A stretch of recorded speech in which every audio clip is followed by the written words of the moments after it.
Boa noite, professor. Nosso grupo ficou responsável pelo iOS, grupo esse composto por Lívia Modesto, Robert Guimarães e Miriam Moreira. Dentre os tópicos que eu irei apresentar nesse slide, se encontram a história e evolução do iOS, a arquitetura do iOS e o sistema de arquivos. Em 2017, houve uma grande revolução no mercado, pois a Apple lança o primeiro iPhone. Logo em seguida, temos a introdução da Apple Store, e 2 anos após, a chegada do primeiro iPad. Em 2011, estreia a Siri dentro do sistema, que foi um grande marco para o mercado, pois todos os usuários conseguiam fazer vários processos diferentes, como automoções e várias outras coisas. Em 2014, temos o lançamento da Apple Pay, a carteira digital da Apple. E em 2016, temos as primeiras grandes mudanças vindo no iOS 10. Dando sequência, o iOS 11 apresenta o ARKit, permitindo experiências de realidade aumentada. Em 2019, o iOS 13 introduz o modo escuro, o que torna o uso do sistema mais confortável. O iOS evolui constantemente, incorporando novas tecnologias e funcionalidades, como a Siri, Apple Pay, ARKit, como os vimos anteriormente, mas também o multitarefas e o Swift, que é a linguagem de programação moderna e intuitiva para desenvolvimento de aplicativos iOS. Agora, a arquitetura do iOS. O iOS é um sistema operacional que segue a arquitetura de software MVC, que separa a lógica de negócio da lógica de apresentação. O iOS é desenvolvido para dispositivos móveis da Apple, como o iPhone e o iPad. O iOS é construído em camadas, cada uma com sua responsabilidade específica. Essa estrutura garante a organização e a flexibilidade dos sistemas. As principais camadas são essas que vemos aqui no slide, começando pelo Core OS, responsável por gerenciar o hardware, o sistema de arquivos e a segurança. O Core Services fornece serviços essenciais como localização, notificações, Bluetooth e Wi-Fi. Mídia permite a reprodução, edição de áudio, vídeo e imagens. E o Cocoa Touch, responsável por fornecer os componentes visuais e a interação com o usuário. Aqui temos a estrutura do sistema de arquivos. Os aplicativos iOS são isolados em seus próprios containers sandbox. O sistema de arquivos iOS é organizado de forma hierárquica, com diretórios e arquivos. Cada aplicativo tem uma estrutura de diretórios específicas dentro do seu sandbox. O Apple Bundle contém o executável do app, recursos como imagens, sons, storyboards e arquivos de configurações. É somente leitura após a instalação. Documents, usado para armazenar arquivos gerados pelo usuário ou dados importantes do app. Acessível pelo usuário via iTunes, iCloud, dependendo da configuração. Library contém configurações de aplicativos e caches. Preference armazena configurações do usuário. E caches, que armazena dados temporários. Permissões e restrições. O iOS implementa fortes restrições para proteger a privacidade do usuário. Sandboxes. Todos os acessos devem ser compartilhados via App Groups. Permissões do usuário. Acesso a recursos exigem permissão do usuário via NS Privacy Usage. Proteção. Define níveis de segurança para arquivos. E o compartilhamento de arquivos pode ser feito através do uDocument Picker, mas cada aplicativo tem acesso apenas aos arquivos e recursos necessários. O iOS implementa um sistema de permissão rigoroso para proteger a privacidade do usuário. Cada aplicativo tem acesso apenas aos arquivos e recursos que são necessários para a sua função. O iOS, o sistema de arquivos, é altamente restrito e baseado no sandboxes, o que significa que cada aplicativo tem acesso apenas ao seu próprio diretório e arquivos específicos. Essas restrições garantem maior segurança e privacidade para os dados do usuário. Boa noite, professor. Eu vou dar prosseguimento à apresentação falando um pouco sobre gerenciamento de recursos, a segurança voltada ao iOS e a interação com o hardware. Se tratando do gerenciamento de memória, o iOS ele utiliza um modelo de gerenciamento de memória baseado em ARC. A ARC nada mais é que a contagem automática de referências. É um recurso em Swift, é uma linguagem de programação desenvolvida pela Apple, então ela foi projetada induzida pela Apple para que simplificasse processos e tirasse da bagagem de desenvolvedores essa necessidade, essa responsabilidade manual de liberar espaço, né, na memória alocada para objetos, por exemplo. Então, ela rastreia automaticamente o uso das instâncias de classe. Né? Ela lida com a liberação de memória quando essas instâncias não são mais necessárias. Então, ela é fundamental nesse sentido. Abordando um pouco sobre a priorização de aplicativos ativos, em segundo plano, suspensos, eu vou falar um pouco sobre cada um deles. O iOS, ele projeta, né, ele prioriza esses desenvolvimentos da forma mais energética e eficiente possível, né, de gerenciamento inteligente de aplicativos. Então, por exemplo, aplicativos ativos, que são aqueles da interface usados naquele momento, eles estão sendo utilizados de forma imediata, de forma fluida, sem atrasos, né, seriam chamados de foreground. E aplicativos em segundo plano, background, são aplicativos que são usuários que o usuário não está interagindo diretamente, mas ainda executam tarefas. Então, por trás da interface está acontecendo uma atividade, por exemplo, uma reprodução de música, uma atualização de localização, uma realização de upload, download. Enfim, o sistema ele monitora o consumo desses aplicativos para evitar impactos na bateria e tudo mais, né? Tudo isso faz menção a como o iOS ele se prontifica nesse quesito. Em terceiro lugar, mas não menos importantes, aplicativos suspensos são aqueles que eles não estão realizando tarefas naquele momento, mas foi pausado de certa forma. Então, o iOS ele os mantém na RAM para um relançamento rápido, né, sem consumir recursos. Por exemplo, um jogo pausado, eu estou jogando algo e eu pauso naquele momento para que eu vá a mandar uma mensagem, por exemplo, em outro aplicativo. Então, isso acontece nesse sentido, nessa forma suspensa. Então, o iOS ele equilibra esses recursos, né? Uma detectação dinâmica, uma multitarefa controlada, uma economia de energia, que são características que eu citei em cada um deles, que o iOS ele vai replicando e revendo. Falando um pouco sobre segurança agora, o sistema operacional móvel da Apple, ela é amplamente reconhecida nesse sentido, né? A gente conhece bem o Face ID, o Touch ID, né? Todas essas questões de segurança. Falarei só um pouquinho sobre cada uma delas. Essas chaves de segurança, né? Esse coprocessador que fornece segurança adicional para dados sensíveis. A Apple chega a ser chata nesse sentido. Eu tenho um dispositivo iOS e o meu rosto ele é mapeado 800 mil vezes por dia, porque todos os aplicativos eles precisam dessa ativação, eles precisam dessa certificação de que sou eu que estou utilizando o meu aparelho. E isso é muito importante porque torna o usuário muito tranquilo nesse sentido, né? A criptografia, né, essa proteção de tudo, as atualizações são bem desenvolvidas também, são bem distribuídas, a capacidade da Apple de enviar atualizações diretamente ao usuário sem a necessidade de aprovação de operadoras, fabricantes de hardware, por exemplo, é uma vantagem significativa de manutenção.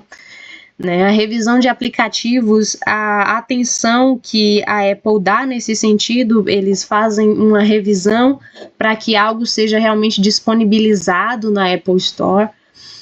E, enfim, tudo visando segurança em si e qualidade. né? Fora a privacidade do usuário que está sendo retida também, né? Retida como algo importante, né? Oferecendo controles de diversidades, de privacidades abrangentes, permitindo o usuário gerenciar permissões de aplicativos e, enfim. A Apple, nesse sentido, de segurança, é algo que ela tem como ênfase, né? É algo que ela é estritamente voltada. Falando um pouco sobre sensores agora, a gente pode detalhar sensores no iOS como o GPS, né, a combinação de dados do Wi-Fi, tecnologias de localização com dados que são cruciais, né, aplicativos como o Apple Maps, que oferecem rotas em tempo real, o geofacing, que seria a permissão de ativar lembretes de automação com base na localização. Né, toda essa relevância no sistema operacional, o controle detalhado das permissões de localização, a gente sempre recebe essas notificações. As indicações visuais dos ícones de localização, elas garantem transparência. Então, se você tem um aparelho Apple, por exemplo, você sabe que ao sair do aplicativo que você está localizando, que você está usando a sua localização, você vai ver um pontinho azul, um pontinho amarelo, um pontinho vermelho no topo da sua tela. Esses sensores, eles mostram para a gente que algo está sendo compartilhado, então você sempre sabe que algo está sendo dividido, então é muito importante. No quesito acelerômetro e giroscópio, é importante porque são palavras que não estão ativas no nosso cotidiano, mas eu vou explicá-las direitinho. O acelerômetro, ele mede a aceleração linear do dispositivo, e o giroscópio, ele detecta movimentos. Então, por exemplo, o Apple Watch, que eu vou falar daqui a pouco, ele utiliza toda essa tecnologia para que seja acompanhada, por exemplo, o movimento, imersões em jogos de realidade aumentada, saúde e bem-estar, por exemplo. O professor até questionou na sala, em uma dessas últimas aulas, o smartwatch de Erika, por exemplo. Mas tem esses detalhes que podem ser úteis para alguém, né? Tem notícias de vida sendo salvas por conta do smartwatch, do Apple Watch, né? Que são extensões da Apple que garantem essas medições, esse controle de batimentos, esse controle de medição de atividades físicas, enfim. Outra questão são os AirPods, os fones de ouvido. Tem um aqui que são nesse mesmo sentido, né? Nessa mesma combinação, emparelhamento rápido, uso de H1W1, a troca automática entre dispositivos Apple, áudio espacial, assistente Siri e, enfim, tudo isso são dispositivos e são interações com o sistema operacional da Apple. Sobre desenvolvimento para iOS. O desenvolvimento de aplicativos para iOS exige o uso de um ecossistema bem estruturado e ferramentas otimizadas, que garantem alto desempenho e segurança. Para criar aplicativos para iPhone, iPad e outros dispositivos da Apple, os desenvolvedores utilizam os seguintes recursos: o Xcode, Swift e Frameworks. O Xcode é um ambiente de desenvolvimento integrado da Apple, onde os programadores podem escrever, testar e publicar seus aplicativos da Apple Store. Ele oferece emuladores, debugging avançado e um conjunto de ferramentas para facilitar o desenvolvimento. A interface gráfica do Xcode permite que os desenvolvedores construam aplicativos sem precisar escrever todo o código manualmente, facilitando a criação de interfaces intuitivas. Já o Swift é a linguagem de programação oficial para iOS, criada pela Apple Store para substituir o Objective-C. Possui uma sintaxe mais simples e segura, reduzindo erros comuns e tornando o desenvolvimento mais produtivo. Comparado ao Objective-C, Swift é mais rápido e tem um gerenciamento de memória eficiente, utilizando a ARC para otimizar o uso de seus recursos. Já os frameworks essenciais da iOS, são utilizados o UIKit e o Swift UI. O UIKit é utilizado em aplicativos mais antigos e projetos que exigem alto nível de personalização. Já o Swift UI é o framework mais moderno, lançado pela Apple para facilitar o desenvolvimento, permitindo que os programadores criem interfaces de forma declarativa. O processo de publicação desses aplicativos na Apple Store, diferente do Android, que permite a instalação dos aplicativos de diversas fontes, os aplicativos para iOS só podem ser distribuídos oficialmente pela Apple Store. Para isso, os desenvolvedores precisam se cadastrar no Apple Developer Programmer, que possui uma taxa anual. Antes de serem publicados, os aplicativos passam por um rigoroso processo de revisão, para garantir que seguem as diretrizes da Apple, como privacidade e segurança. O desenvolvimento para iOS é altamente otimizado para garantir a melhor experiência possível para os usuários, seguindo os padrões de design e eficiência da Apple. Agora eu vou falar sobre as diferenças entre iOS e Android.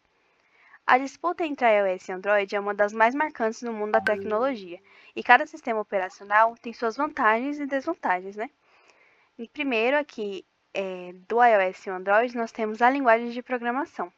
O iOS, desse lado de cá, utiliza o Swift, uma linguagem desenvolvida pela própria Apple, que foca em segurança, desempenho e facilidade de uso. O Android, principalmente desenvolvido, é com Kotlin e Java, sendo mais flexível, mas com maior complexidade, devido à fragmentação dos dispositivos. E agora eu vou falar, sobre essa fragmentação.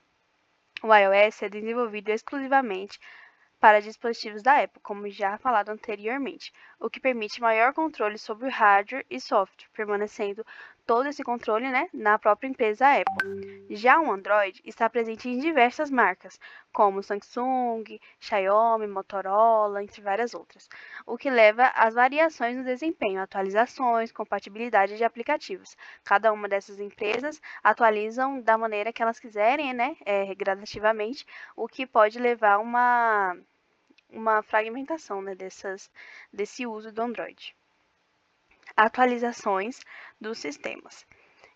Para baixar aplicativos, a iOS utiliza a Apple Store e os Android normalmente utilizam o Google Play.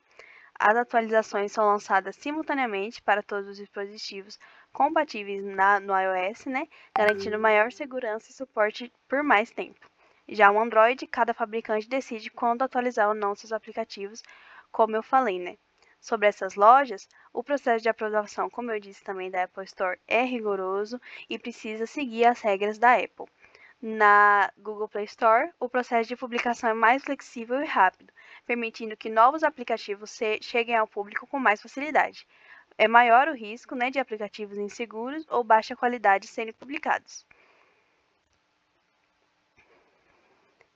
Avanços e expectativas da iOS com seus usuários, clientes, desenvolvimento e entre outras, O iOS evolui constantemente, trazendo novos recursos e melhorias para os usuários. Algumas das inovações mais esperadas incluem uma Siri mais inteligente, Espera-se que a Siri aprimore, com tecnologia de alto padrão, e ela deve passar por grandes avanços em inteligência artificial, tornando-se mais interativa e personalizada, interagindo assim também com os seus outros dispositivos, Espera-se que a assistente virtual tenha maior entendimento do contexto e consiga prever ações do usuário de maneira mais natural. Mais integração com dispositivos externos, IaaS. A Apple busca expandir a conectividade do iOS com dispositivos como óculos de realidade aumentada e sensores inteligentes para a saúde, como ela já tem alguns, que medem batimento, essas coisas. A integração entre iPhone, Mac, Apple Watch e iPad deve ser ainda mais fluida, tornando o ecossistema da Apple mais interconectado. Hoje você já consegue, né, utilizar o Apple Watch conectado com o celular, iPad? iPad não. É o Apple Watch, esqueci o nome. O fonezinho da Apple, AirPods. Os AirPods também já são integrados com o celular e com o Apple Watch. E espera-se, né, que a Apple interconecte ainda mais os seus dispositivos, fazendo com que a pessoa possa utilizar até mesmo, como a Samsung hoje já faz, o celular com computador, notebook e esse tipo de coisa. Espera-se também melhorias no Xcode, Swift e novas APIs. O Xcode pode receber atualizações para facilitar ainda mais o desenvolvimento, é algo que já vem sendo feito, né? E o Swift deve continuar evoluindo, trazendo novas funcionalidades para simplificar o código e melhorar o desenvolvimento dos seus aplicativos. Novas APIs, né, estão chegando aí no sistema do iOS, buscando a integração com o Apple Intelligence, que é uma inteligência artificial feita já para isso, né? É um novo sistema de inteligência artificial que a Apple está investindo para auxiliar também os usuários em tarefas diárias. Essa IA pode melhorar o reconhecimento de imagens, sugestões personalizadas e interações mais naturais com os dispositivos. O futuro do iOS promete trazer mais inteligência, integração e personalização, garantindo que os dispositivos da Apple continuem inovando e oferecendo a melhor experiências para os usuários. E foi isso. Obrigada e tchau, tchau.